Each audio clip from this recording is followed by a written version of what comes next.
डिठो ईद जो प्यारा चंद्रमा, डिठो ईद जो प्यारा चंद्रमा, लगे तुझे तदा जियो कंदया, लगे तुझे तदा जियो कंदया, डिठो ईद जो प्यारा चंद्रमा, डिठो ईद जो प्यारा चंद्रमा, लगे तुझे तदा जियो कंदया, लगे तुझे तदा जियो कंदया, डिठो ईद जो प्यारा चंद्रमा, डिठो ईद जो प्यारा चंद्रमा, लगे तुझे तदा जियो कंदया, लगे तुझे तदा जियो कंदया।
क्या नाम है आपका?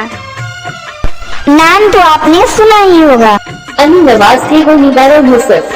ओए होए, अरे वाह!